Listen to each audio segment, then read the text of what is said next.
1975, a crack commando was sent to prison by a military court for a crime he didn't commit. This man promptly escaped from a maximum security stockade straight to the Raider underground. Today, still wanted by the government, he survives as a soldier of Raider fortune. If you have a problem, if you're lucky enough to find him, proceed with caution. Be prepared. He's known to bring the fire.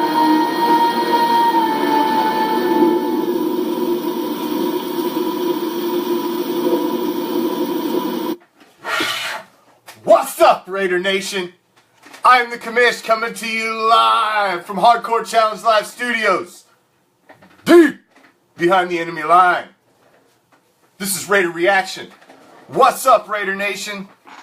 Tonight, we'll be discussing minicamp, days 2 and 3.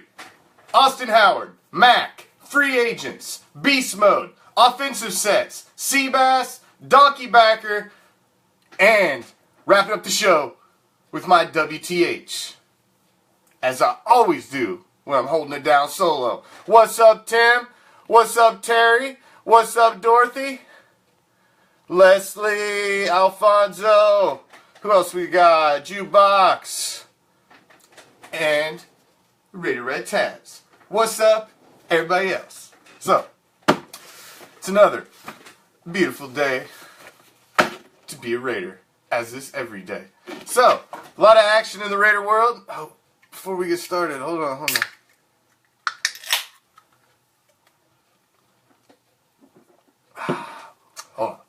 Gotta get that out of the way. Alright. Minicamp. So we got Raider minicamp going on. We got silver and black on a football field for the past few days. So that's good stuff. Good stuff. What's up, Brian? So just to see silver and black on a football field is a beautiful thing. Beautiful thing for all of us. So big news today. Let's start with the news from today, and then I'll kind of backpedal, touch on a little bit of the stuff from yesterday, because I didn't touch on a lot of the minicamp stuff from yesterday in last night's show, because obviously it was Ghost of the Post. We had Prime on. We touched a little bit more on the league-wide stuff than we typically touch on Wednesdays. So we'll start with the day 3 minicamp information, and basically summer break starts early for these guys. Thursday session, it's already scheduled to be shorter than the practices of the first 2 days of the mandatory camp, so it was mostly second and thirds getting the action. A lot of the starters got a lot of time off and got a little rest today. There were more visitors in attendance today, which was a good thing. You had the A's pitcher that was in the house yesterday. You had some coaching fraternity there. It was just a little bigger crowd. Just a little bigger crowd today. Obviously, it's day 3, getting close to the weekend. Some people are off, and I don't know. Just wanted to catch up. One of the other big notes was noted that how bulked up Calhoun was getting. Durden hauled in an interception. Yesterday, kind of the big news. E.J. Manuel was getting some good reps in there, and Garyon Conley got banged up a little bit. Hearing it's nothing too serious, so I don't think that's anything we need to get concerned about and starting a rumor fire. Like, God, we don't need any of that. Not this early. There's enough of that going around as it is. We don't need to stoke that at all in the slightest. So, but basically, it was we could dig into it. Yeah, Cordarrelle Patterson caught some nice touchdowns. Sean Smith got burnt by Amari Cooper.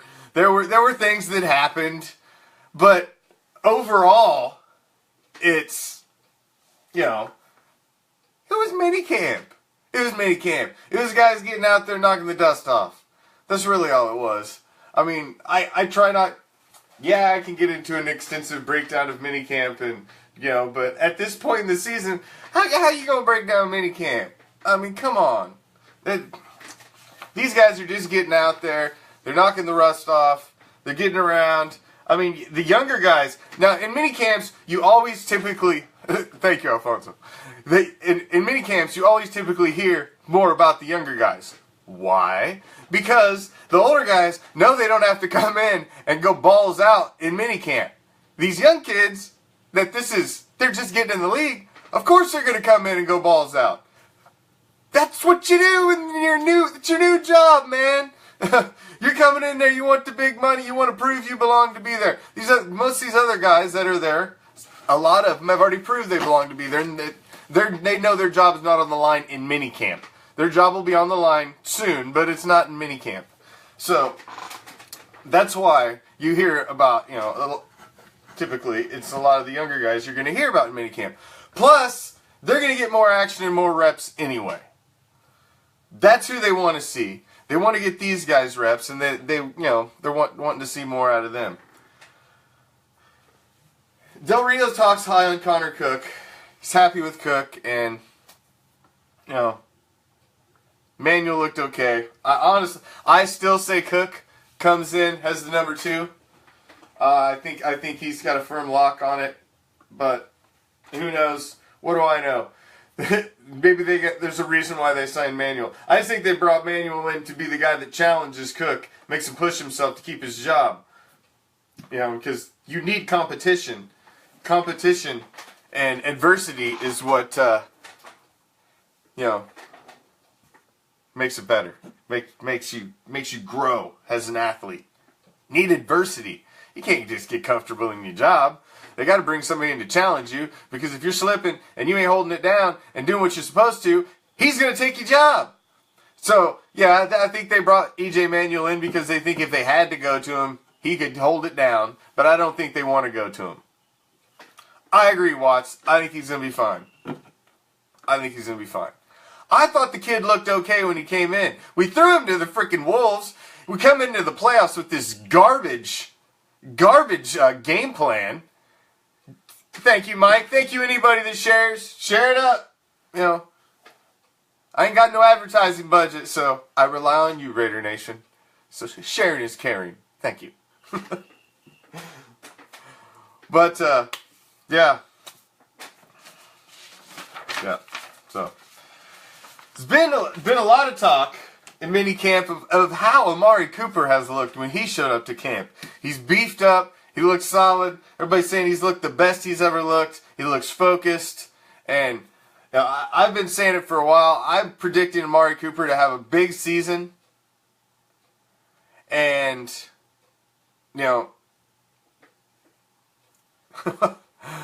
what's up, Michael? And I think he's going to cut down the drops significantly. I think across the board, the drops will be down. The drops were devastating last season. They always came on third down when we needed a big first down. They came in red zone opportunities. So that is something we definitely need to cut down on. And the drops, we can't have the drops. Oh, I can see it, Mike. I can see it too. I do not see that as both of them were over 1,000 yards. You had the duo go over 1,000 yards last season. So, 1,400? That's not out of the realm of possibility at all. Good Lord. Not at all. Not at all. And the fact that you got a guy like Coop who is, he's 53 on the NFL 100 player countdown. He's a perennial Pro Bowler now. Him and DC are growing up together. They could be the next great quarterback wide receiver combination. And then to see him to obviously be hungry and ready for this season and coming in the kind of shape that he's in tells you that he's hungry and tells you he's putting that extra work in. And that's just just the fact that that each one of these guys is taking that little extra step to make themselves a little better on their own and prepare themselves a little better even on their own is a beautiful thing. Oh, I do too. I expect big things out of Crabtree. I expect big things as the team as a whole. So what am I saying? I expect big things out of the wide receiving core, obviously, because I expect big things out of the whole team. I think we're going to have an elite offense this season. I don't think there's any way around it. We've got the next great quarterback on our team. I have no question, no doubt in my mind. There is nothing negative about Derek Carr. He's a great kid. He's got a great attitude. He's focused. He's got the drive. There's nothing bad you can say about Derek Carr. There just isn't. You can't dig up anything on this kid. And to have him as the new leader of the team going into the future for possibly the next decade is, man, that's a beautiful bright horizon looking forward as we're walking into the future. What's up, Brian?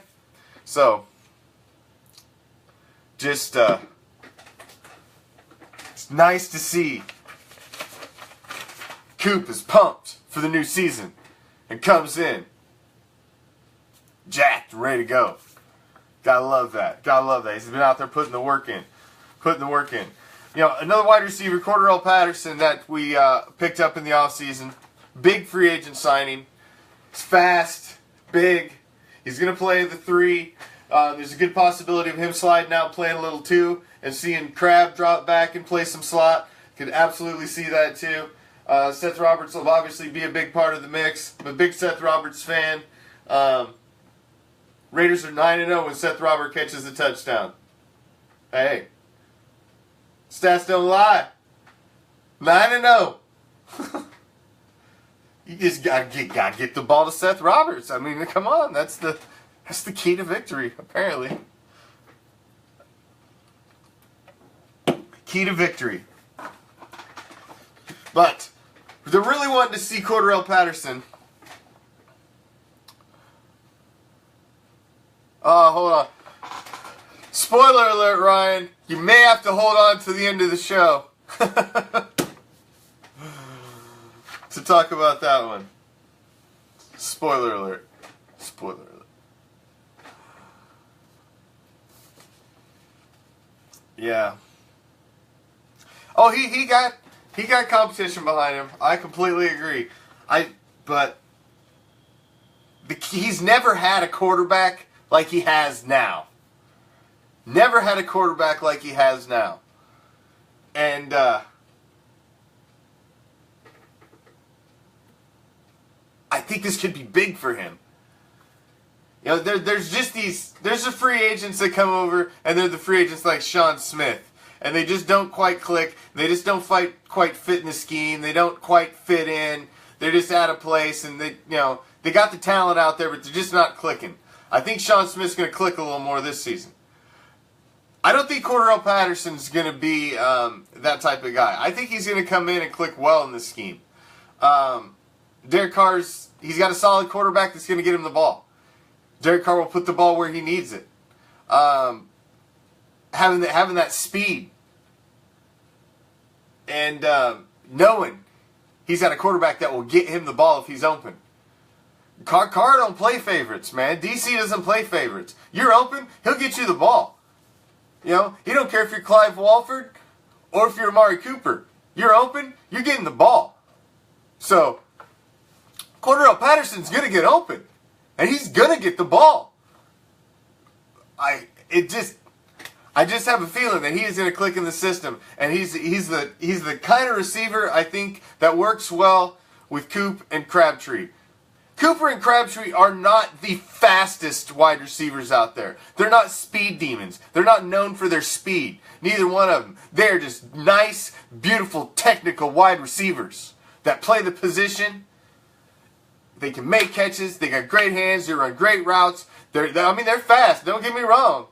It ain't like they ain't got some wheels on them, because they do. But they're not Cordarrelle Patterson fast. That guy's fast. That guy runs away from people. If you catch a defensive back making a slip, he's past him, man. He's got steps on him. And DC sees that, and I'm telling you, I think he's going to be big. And there's a lot of talks that the Raiders are wanting to really push him and keep him involved in the offense here early, and see if they can work on that connection that could possibly be big for the Raiders. Thank you. My wife got me this hat. I live in the Sunshine State, so gotta keep it tropical. Oh, and it's tropical outside. It's been raining for like 4 days. Tropical. Good Lord. Man, walk outside and it's raining. It's been the Sunshine State the last 4 days. That's for dang sure. Now, one of the other, actually there's been, as a whole, there's been a lot of talk about the, thank you, Ernest. Appreciate you coming back, my man. As a whole, there's been a lot of talk about the young defensive backs in the minicamp. Which, like I said, typically you hear a lot about the younger backs or the younger guys anyway, because they're the guys that really want to. They're the eager beavers, man. They want to get there. They want to ball out. They want to show why they're there. This is their shot. A lot of the other guys, no, they don't have to. Their necks aren't on the chopping block in minicamp. It's just to get there and stretch and get knock the dust off. So, but one of the guys you've heard, Luwani, you've heard a lot of talk about. Shalom Luwani from the American island of Samoa. And like I've told you a couple other times, nice little trivia fact, he's the only player in the NFL draft from this season that did not play his high school ball inside the United States. He actually played on the island of Samoa. He was actually a World Cup soccer player too. He's a talented kid, and he's been playing well and looking good in minicamp. Been impressing thus far. Another safety, possible corner action. Obi, I think, is in the same category. I see him a little bit as a hybrid. I see these both guys along the same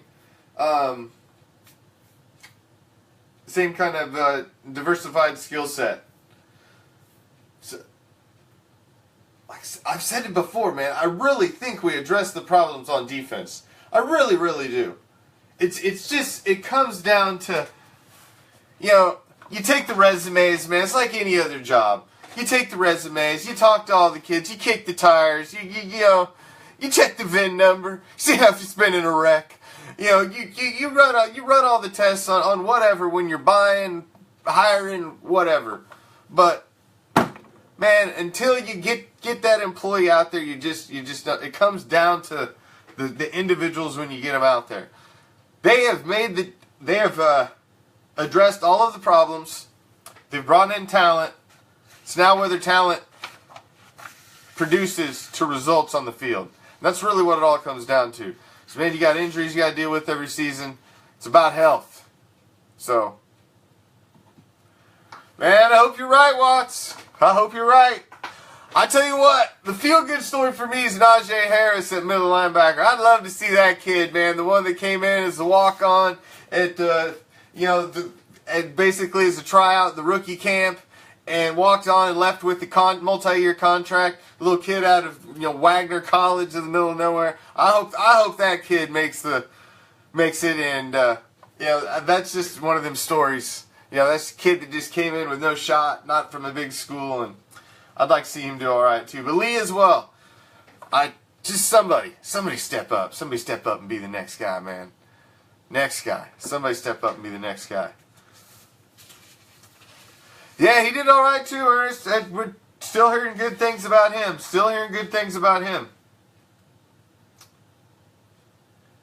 Like I said, a lot of the second and thirds are the ones that got the action. A lot in minicamp today, and everybody got a little action yesterday, but today it was more the second and thirds. A lot of the starters got a lot of time off. So now let's move up to the offensive line. There is Greg Beaker. Man, there's a blast from the past name. I love me some Greg Beaker. Beaker was a hammer in the middle, man. We needed Greg Beaker. Wonder what he's doing. So, Austin Howard on the offensive line.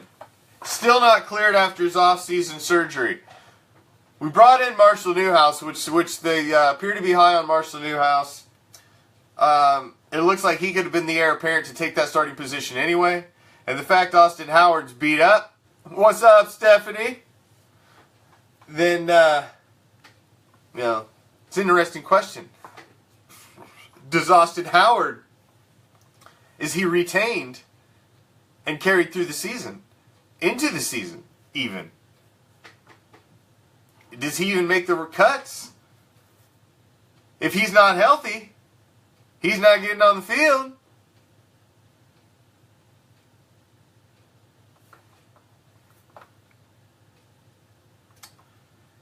Never know.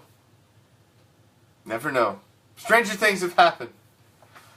Play conspiracy theory here. Stranger things have happened. It's the off season. You start spinning everything when you hear anything. When you see guys sitting on the bench, it just starts to make you look at the other scenarios like, Because you know these other guys are just sitting around too. So they're sitting around like, Austin Howard. We just went out and got Marshall Newhouse. He's our right starter. So you never know. You never know. You know, it's getting to the time where it's starting to think about money, and if it can free up any money anyway, you never know. Well, I mean, Watts, that's why we brought Newhouse in to begin with. You know?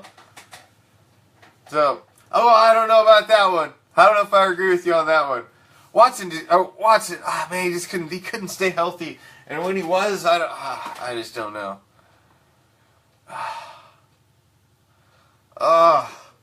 Beaker, man, he was such a baller. That whole team, that whole group right there, and that little sect of the Raider lineage, the later Raider history, the late 1990s to the early 2000s, when that Raider resurgence had come through, and the fact that team just left with no Super Bowls, it sucks, man. There's just no other way to say it. It straight sucks. It sucks so bad. I was at so many games in that time period, and that sucked so bad. We had such a great team then, and why you had to go and bring up the tuck rule, man? Why'd you have to go and do that? What you got to bring up bad stuff for, Ryan? Why you got to bring up bad stuff? See, it just makes me sad for that team, man. Seawood didn't get a ring as a Raider. Timmy didn't get a ring. My favorite Raider, 81, didn't get a ring. Man. Charlie Garner didn't get no ring. Porter didn't get no ring. That's just a bummer that team, Gannon, none of them, MVP of the freaking league for one of the seasons. It's just damn shame that generation of great Raider teams just didn't quite make it.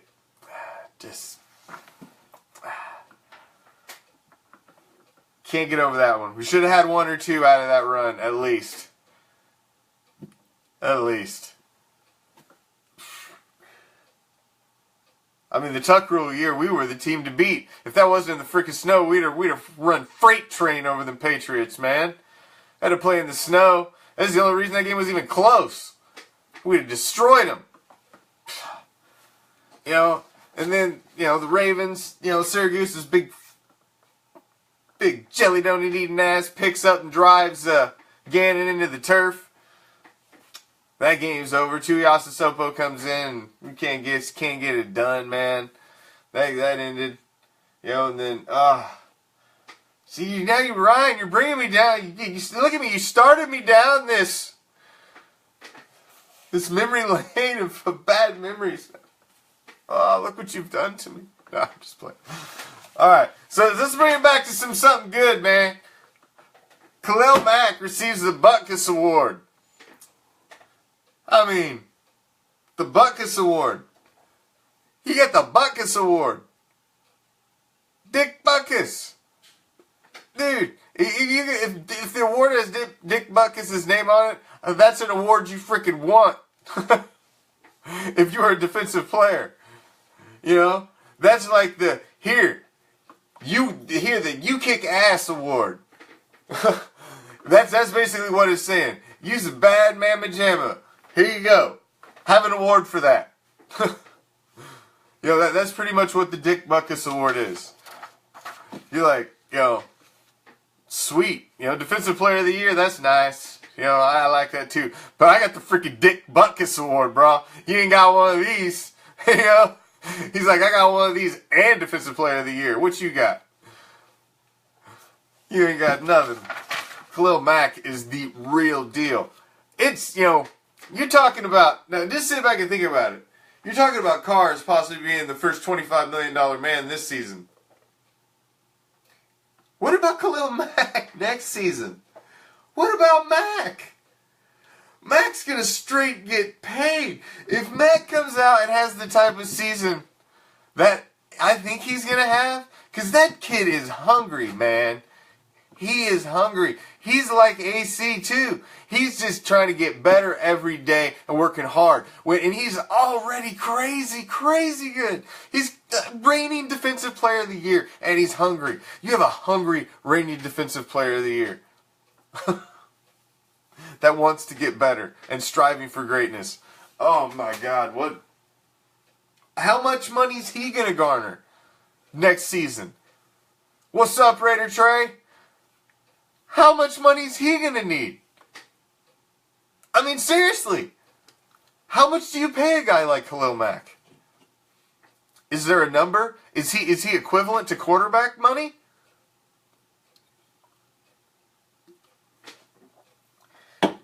Captain Spaulding.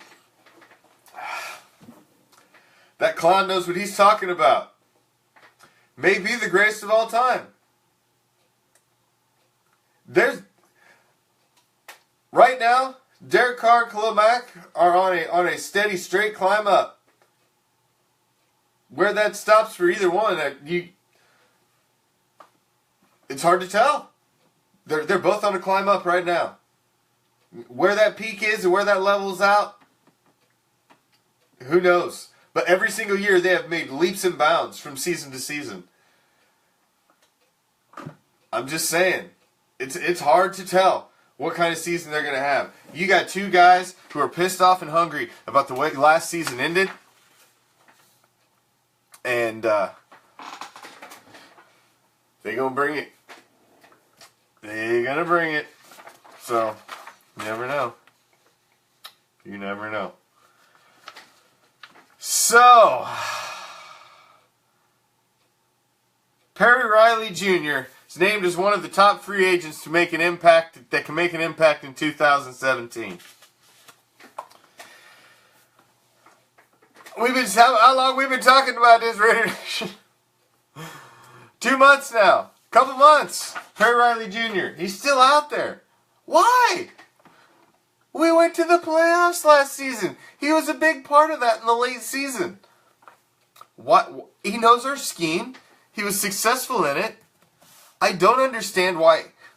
You would think he's got to be. The longer he's off the longer he's on the market, you would think that the buying price comes down, right? You would think. So let's go out and get him. I don't understand that one. I don't get why we have not brought him in. I do not understand that one. Maybe they know something I don't know. Maybe there was a reason why they didn't want to bring him back. Maybe there's a reason. Oh, we got a donk in the house? Who's the donk? Donk, donk, donk, donk. Emmanuel. I'm sorry. Sorry about your luck, bro. Donkey fan. Man, you guys are going to have a rough season this year. It's not going to be a good one. You know, on the real. Not just talking smack. What up, Javi? It's not just talking smack. On the real. I think it's going to be a rough season this year. You got Simeon. I don't think Simeon's going to have a great season. I think you're going to have a rough time. You got two duct taped and bubblegum together running backs. So, you know, it ain't gonna be good, man. It ain't gonna be good. I'm just telling you. Third at best. Third at best. Chiefs obviously in second. Number 1 this season in the AFC West. So, that's what I'm saying, Watts. There's a reason for that. Thank you for sharing, Javi. Appreciate all you share warriors, sharing it up, man. Appreciate. You know, I got no advertising budget, man. I rely on the Raider Nation. You're my advertising budget, and you're my resource search. I gotta have my resource. Chuck, I don't know if Chuck's in the house. He's always supposed to be here. He's my go-to resource, man. All you gotta do is throw it out there, and Chuck's got the facts for me in minutes. But another little interesting nugget that I just thought I would share, which I'm sure some of you've seen it. It's a sign at BeastMode about kids with good grades, if they bring their report card in on Wednesdays, they can get themselves a free haircut. Trying to promote, you know, kids reading, staying in school, and getting a good education. So, you know, he's all about his community, man, and I think that's why everybody gravitates towards him. And he's a genuine guy. You know, he's just real. Is he polished and all that? Nah, man, but he's real. You know, there's something for being real. You know, there's something for just being real. I ain't freaking polished either. I'm just real. I'm just real in a different way than BeastMode is, but, you know, he keeps it real the way he keeps it real. You know, I'm just here so I don't get that fine, boss. You know? But that's BeastMode. But he does good things for his community, man. And, you know, it's just another cool little thing. And these guys don't get enough press when they do something good. You know, so it's nice to give them a little press when they do something good, because a lot of these guys, they just, man, nobody ever tells you. Just like wherever you work. Nobody comes up on a daily basis and says, you know what? You're doing a great job. And I just wanted to stop by and tell you that. Nobody ever tells you that. Come on. But bet you're screwing up. Somebody be crawling up you. Oh yeah, with a quickness. So, I mean, you could do something great for 300 days in a row. Nobody will probably ever say a dang thing to you. If you do something wrong on that 301st day, somebody will still crawl up you. It's just the way it is. So,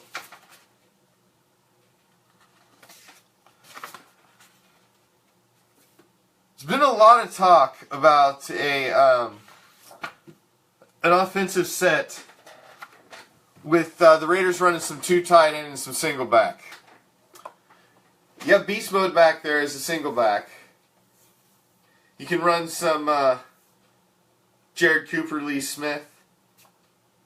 Maybe some Clive Walford, Jared Cooper. You got some options there. We're very deep at tight end. Very deep at tight end. So, you know, and some of them are big, nice blocking tight ends. It's a nice short yardage set, and it's an interesting set that you can use out of the no huddle. Something that I think is interesting, because I hear a lot of chatter about it. Typically, mostly because of the talk that I've heard of the no huddle. The use of the no huddle and the use of the no huddle more frequently opens up different avenues and different ways that you can use and utilize the offense and the play calling. It keeps the defense tired, it does not allow for substitutions, and it wears them down quickly. We have a very accurate and a very gelled offense. We have a solid, top-notch, top-of-the-line offensive line that is disciplined and can get to the line quickly, get set, and keep things moving. So we've got a unit on offense that can pull off the no huddle. And with a quarterback like DC, who can make the decisions and the moves on the fly, the two tight end set with the single back of Marshawn Lynch is a very interesting set to me. Just the thought of that. Yeah, you got Coop and Crab out on the wide receivers, Marshawn in the back, Jared Cooper, let's say Lee Smith.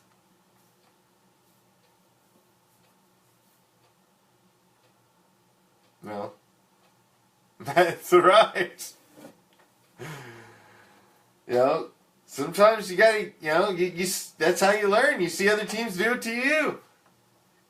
You know? We've got, it's just, we've got so many pieces. There are so many tools in our toolbox this season to be able to use and to be able to put together for our game plans. There's just so many tools in the toolbox this season. So many tools.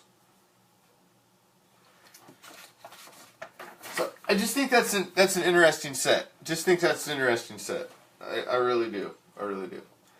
So, where are we at? What do we got here? Oh, I'll go 20 minutes or so. Alright. So I'm going to take just a brief second, and, because it's not every day that it's the 40th birthday of my brother from another mother, who's with me every Monday and Wednesday. My boy Prime, who comes on here for Goes to the Post with me every Monday and Wednesday. It's his 40th birthday today. And, you know, I've already talked to him and I've texted him and what have you, but that's my boy. And Prime, happy Big 4-0. And I hope you enjoy your vacation next week. And Prime's going to be on vacation. He's still going to be on Goes to the Post Monday and Wednesday. Might only be by audio this time till he gets back the following week. We'll go back to the split screen. But Prime will still be on Goes to the Post. That's how dedicated he is to the Raider reaction. So, but happy Big 4-0, Prime. Hope it was a good one, my man. It was a good one. Sebastian Janikowski wants to stay a Raider until we go to Vegas. Why can't he? I don't see there's any reason why Sebastian Janikowski cannot stay and be an effective kicker for several seasons to come. He's a kicker. He's a kicker. Did you see him at minicamp? How many kickers look like that guy? That dude is solid as a rock, man. He's in phenomenal shape. And he's a kicker. I mean, come on. He's a kicker. He can play into his early 40s. It's like he's getting wear and tear. I mean, seriously. Here's the thing about Seabass. Seabass can stay a Raider, I think, as long as Seabass will allow himself to stay a Raider. If, and it's all it's going to come down, money. It's all going to come down to money. Seabass, you're going to have to come off the contract a little bit, man. You're going to be able to ride that contract out this season, but they're going to sign that big Derek Carr contract. They're going to be looking at next season, staring that big ass Khalil Mack contract in the face, and they're going to start looking down the list at where we can trim the fat. And I'm sorry, as you know, when it comes down to the end of your career, loyalty only goes so far, and eventually, everybody gets cut if you try to hold on too long. Everybody gets cut. You got to know when to walk away. And like I said, I think it's up to Seabass. I think he can be a Raider as long as he'll work with the franchise and work with the upper management and maybe allow some a little more flexibility to this contract and trim it down. Hell no, I ain't willing to take a pay cut.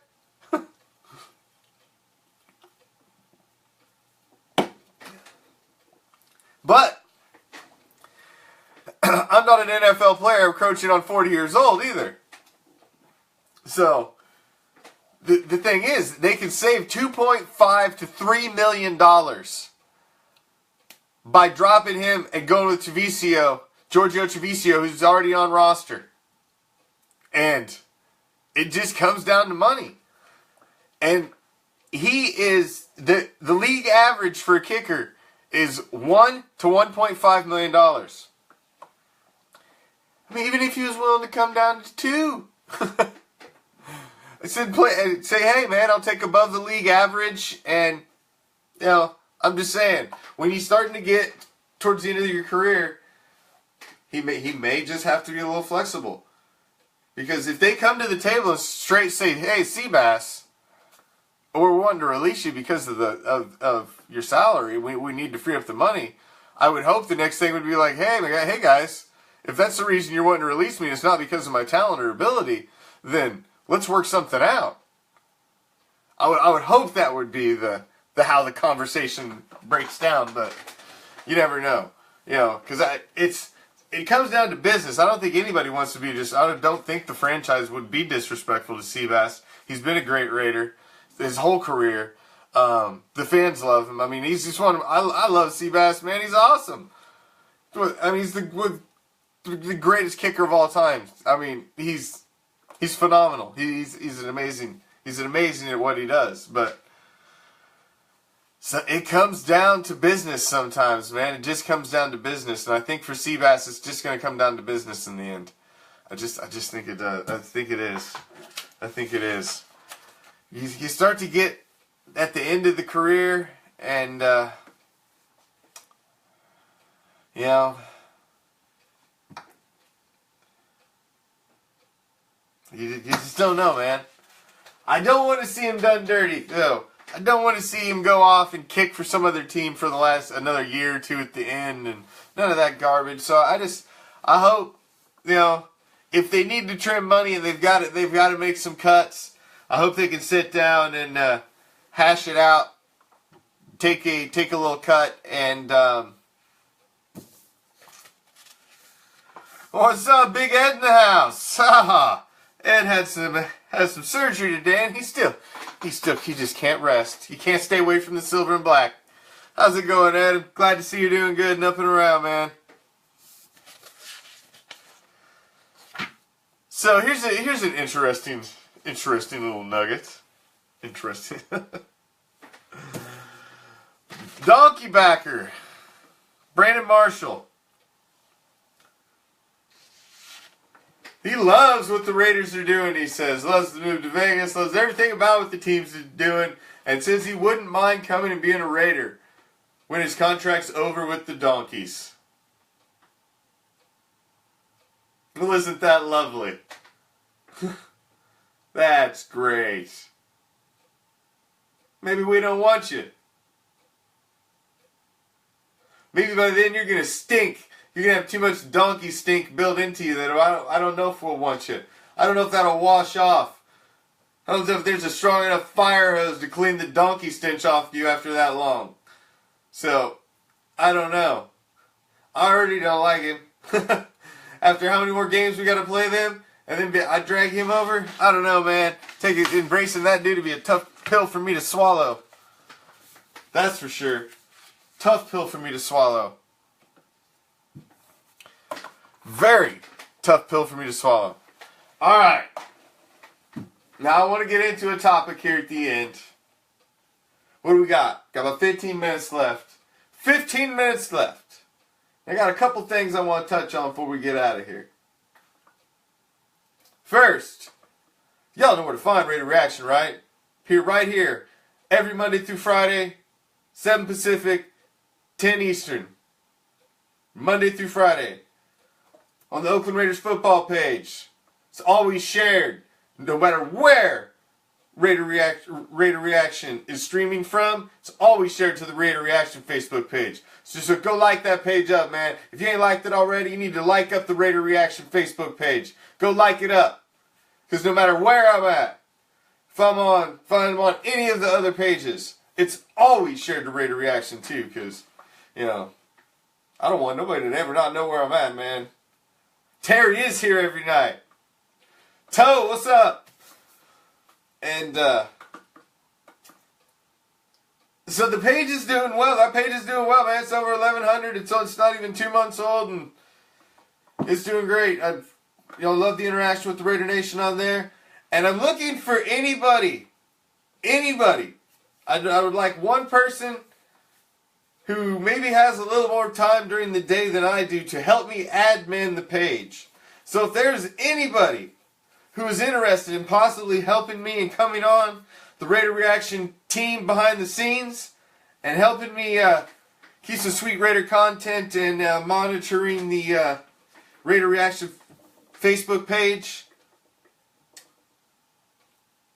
hey, shoot me a message. And I'm looking for somebody who can do a little adminning on that page for me. If you're interested, if you got more time than I've got, because I don't have a lot of time. It's amazing that I can squeeze these in. It's just because my wife's awesome. That's why. If I didn't have an awesome wife, none of this would be possible. She stays way behind the scenes. Yes, the commisses stays way behind the scenes. You won't see the commisses on the camera. But do know she's here. And it's the only reason. It's the only reason that I'm here is because, obviously, anybody who's married understands. So, let's get into a sensitive subject here. Sensitive. Now, I do not live in Oakland. Because we know, every single weeknight on Oakland Raiders football, we go coast to coast. We start here on the East Coast with the commish, Raider Reaction. Now throw it deep to the West Coast, the infamous Raider Bear. It's how we do it every single weeknight on Oakland Raiders football. So I don't live in the. So I have sympathy and I understand the feelings of some fans in the Oakland and Oakland area that are having their team ripped from them. But I do not see or understand the logic of the lawsuit of suing for the trying to sue for the colors and the logo. I don't understand it. And I mean, I hate seeing the rift in the Raider Nation to begin with.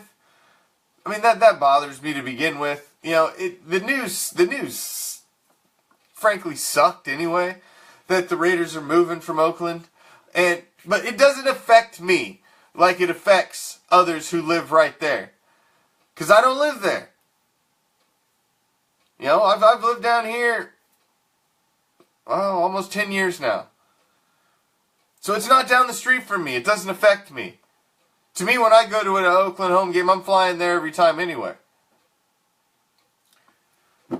So to me, honestly, the trip to Vegas is, man, it's cheap direct flights. I've been wanting a new stadium for a very, very long time. I've been sick of watching them play on dirt for years. So, I mean, it's been something that bugged me. I wanted a deal to get done. We all wanted a deal to get done. We all wanted to see him stay in Oakland, but it just didn't happen. And I don't think, oh man, we're in such a let's lawyer up mentality in this country right now that, it didn't work out the way I wanted, so let me go sue somebody's ass. I mean, that's just not the way everything needs to be handled. I don't think that, what good,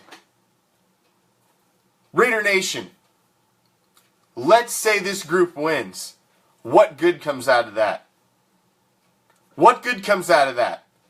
Do you realize Derek Carr, Khalil Mack, the entire freaking team is going to Vegas?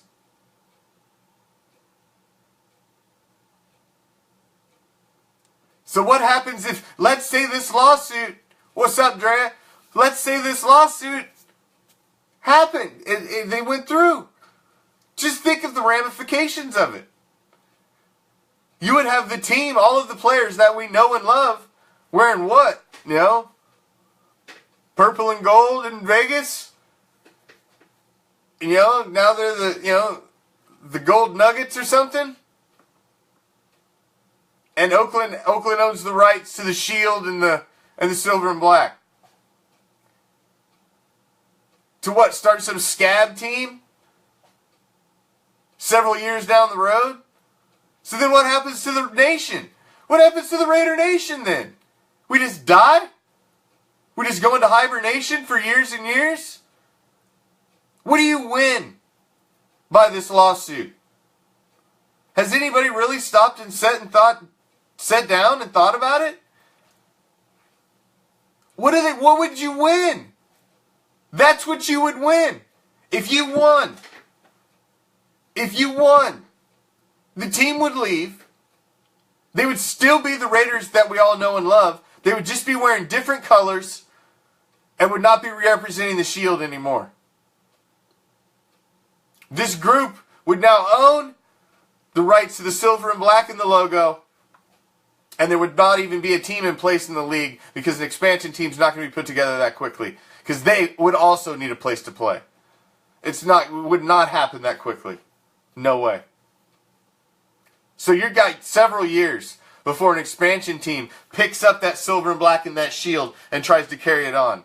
And you're saying after years and several years of hibernation, you're gonna resurrect the Raider Nation and bring it back as a whole new organization with no players, a bunch of scab players, and build it up? I don't think that's a good solution to the problem. I just don't. And I don't think anybody's thinking through. It's the I'm pissed off, sue first mentality that this country has right now. And it's, unfortunately, we're going to have to live through it for a little bit longer. Probably until they actually move. And they're playing in Vegas, rocking the shield. Is this issue going to be put to bed? So we're going to have to listen to this BS for a while. That's for sure. Unfortunate. Listen, man. It would be like my heart got ripped out of my chest if I lived down the street from the Raiders and they moved away. Like my heart would get ripped out of my chest. I understand it. But at some point, man, you got to accept and move on. Suing and trying to take something isn't going to... thank you, CO. Isn't going to change anything. So just deal with it. Let's not divide the nation. The Raider Nation is what the Raider Nation is. It's the strongest fan base in the league, in my opinion. We are diehard. We do not need a crack in our alliance. There needs to be no crack and divide in the Raider Nation. Let's accept the move. It was voted, and it's happened. Let's move on. Let's enjoy these next few years in Oakland. The greatness that is upon us and that is about to come to our way. And let's enjoy that. Let's relish in the greatness that is about to happen. They're about to hoist a couple Lombardi trophies in Oakland. So,